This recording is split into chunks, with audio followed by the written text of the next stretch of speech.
Sealed in the Beams by Richard Elsliger. I'm in my 70s now. I don't enjoy the best of health, and I take a lot of medications. Actually, I'm amazed I made it this far.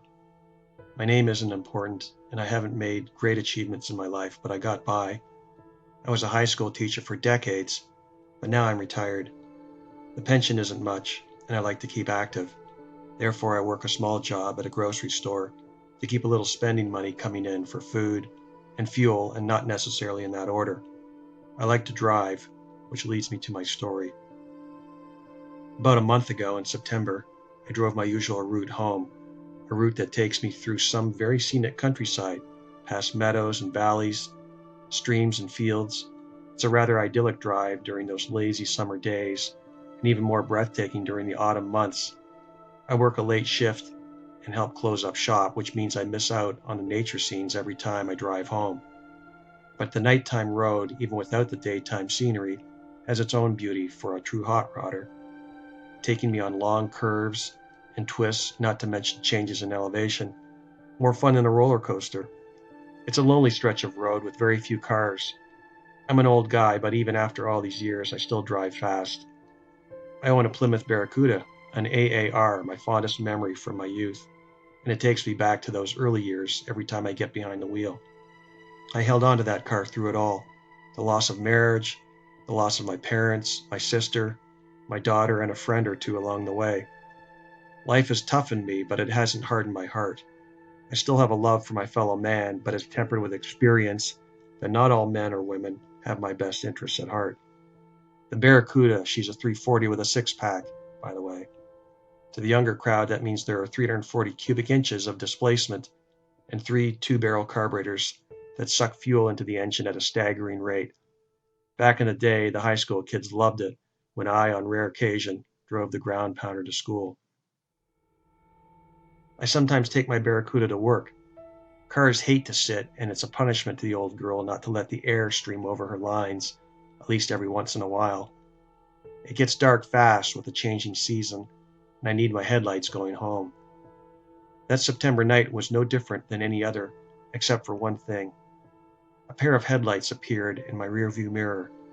It wasn't anything unusual or anything extraordinary. I thought nothing of it and kept driving. My life experiences behind the wheel have proven to me that headlights in the rear view tend to recede and disappear, or they get closer and overtake. Sometimes they follow. These headlights neither advanced nor receded. They were the following type. They maintained a constant and steady distance as I shifted gears, winding through the turns and twists of the late night road. Changes in elevation made the headlights temporarily disappear, only to reappear again when the road smoothed out. When I breached the city limits and the bright city lights, the headlights vanished. Must have turned off a side road, I figured. I thought nothing further about it, then drove the old Barracuda into my garage, closing up for the night. I slept poorly that night. I turned and writhed in my bed, unable to fall into any meaningful sleep.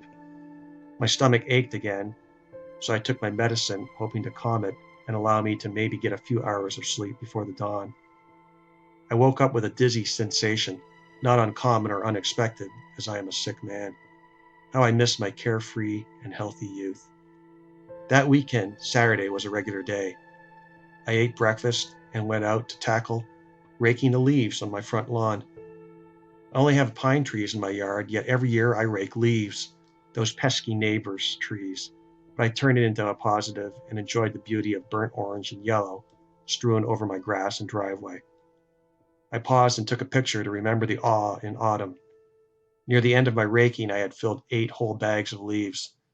One bag at a time, I organized the bags alongside my house. Bringing the 8th bag over caused a shiver in my chest. I dropped the bag and steadied myself. It scared me with an immediate slap to my psyche, as my first suspicion was a heart attack.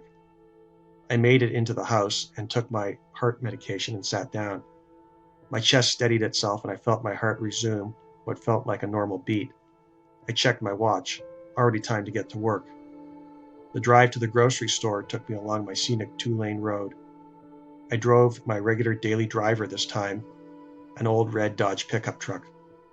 The sun had just begun to set, behind a spread of looming cloud cover. A chill permeated the air, and I rolled up my driver's window. No cars were in sight, and then a pair of headlights materialized in my rearview mirror. With daytime running lights on most cars now, it's no surprise to see headlights illuminated at any time during the day, and of course, through necessity, by night. They seemed to pace me along this stretch of road, neither advancing nor retreating for the next several miles. Coming out of the scenic stretch, I breached the town limits and approached my workplace. I checked my rearview mirror once more, and the lights were gone. That night, I wrapped up with the last customer and assisted the manager in closing shop. It's not the most mentally challenging work, but my job gives me purpose. And gas money, of course. My rusty red truck is sort of a wreck, but I've owned her for a couple decades now. The engine is reliable, though the body is falling apart, but then I think and realize that my own body isn't much better. She starts up as dependable as a day off the assembly line, and I'm back headed home. Soon I'm on my beloved stretch of road, my headlights casting beams down the way and creating spooky shadows ahead, occasionally catching a stray animal off guard as it skitters across the two-lane blacktop. Then those headlights appear in my rear view. Not many cars are on this road at this hour. This time I take more notice. They appear closer than last time, but they neither gain on me nor lose. I'm in my slow truck, so I am not in a position to hot rod it through the turns as I could in my Barracuda. That Barracuda is set up with road racing suspension, and she loves curves as much as I loved many a woman's curves when I was a younger man. I keep a good 55 on the speedometer. The lights appear a little brighter from the last time I saw them. It paces me. But this must be a different car. My imagination is overrunning my rational mind, and I fight back the assault to my good common sense. For several miles and many curves, the headlights pace and then, without notice, disappear the moment I breach the city limits of my hometown. By that point, I suspect something, but not everything. I dismiss the headlights and move on with my life. My part-time job necessitates no fewer than 3 commutes per week along the road. Now I see those headlights on every nighttime commute. They are omnipresent and will not allow me to ignore them and move on with my life. I try leaving work at different times, but each and every time they are ever there and ever closer. Those damn headlights in my rear view. Each night, each jaunt along the road, they seem to get a little closer, a little brighter. Who is it, and what in the hell do they want? I think at one point it might be my ex, but she's been gone long ago, far in the recesses of my past, and moved across the country. I haven't heard or seen from her for over 25 years. I don't even know if she's still alive. I ask myself, why don't I take a different road? But this is the fastest road.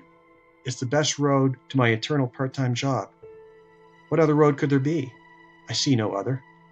Besides, taking a circuitous route wastes time, and the older I get, the more I cherish my time. Such a precious commodity of infinite value, something that can neither be traded, bought, nor sold. I'd like to believe that I have a choice, that I could use a different route, but by instinct I feel compelled to use this road and no other. I cannot explain why. I decide to pull over and see if the headlights pass me by. They do not. They stop too, a pair of floating alien orbs that monitor me like a lab experiment. I get back on the road, and they do too. They follow me, these headlights, never passing, never receding, always following. I'm once more on this road, a road I can never seem to get off. The headlights are much closer now. I try to speed away, but they pace me, neither advancing nor falling back. I live in eternal fear of what follows me behind the headlights.